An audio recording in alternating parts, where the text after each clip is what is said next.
Dear friends, thank you for joining me again. I have been wanting to share this painting with you for a while. At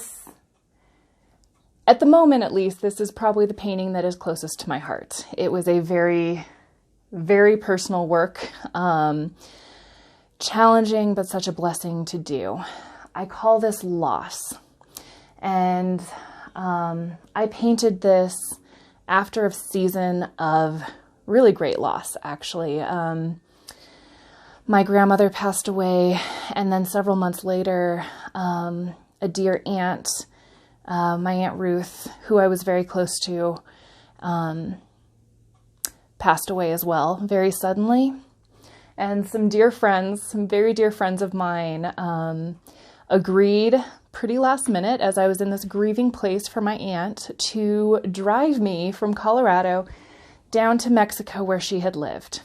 And so the three of us jumped in the car and drove all night long to spend a couple days down in Mexico. And while I was down there looking out at the ocean, walking on the beach where I used to walk with my aunt, I was praying about loss itself and trying to even figure out what those emotions I was going through were. What is loss? That was my question. What is loss?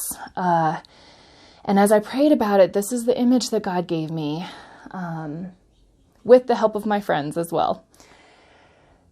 Loss, especially loss of a loved one, it's this feeling of losing the tangible. What once was right below your fingertips, the one that you could hold physically, that physical piece is gone.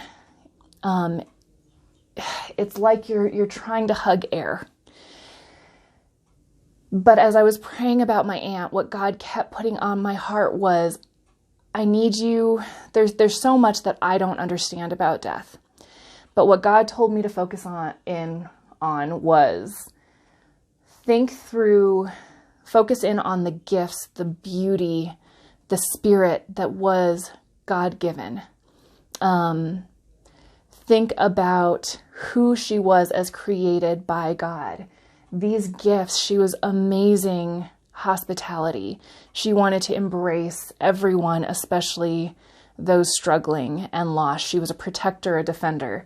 And just those gifts, those qualities, those are eternal.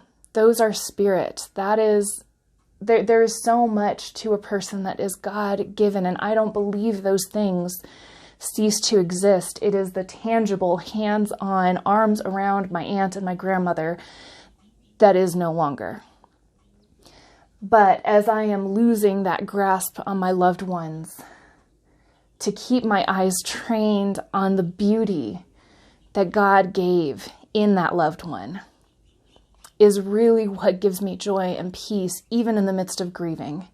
And so I just encourage you, everyone has lost, whether it's loved ones or a past or a home, a pet, whatever it is, there is beauty that is God-given, and that beauty cannot be taken away.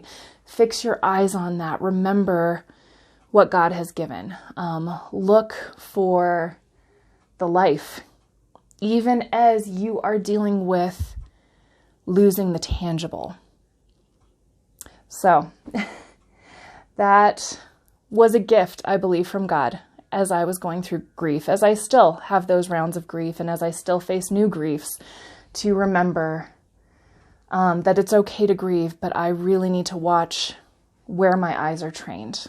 I still need to look for life, even as I am grieving death, because God is a God of life, and there is always life. So be blessed. I pray that even if you are in a time of grieving right now, God would reveal life and beauty to you, not to distract you from the grieving, but to be your companion in the midst of the grieving. Be blessed.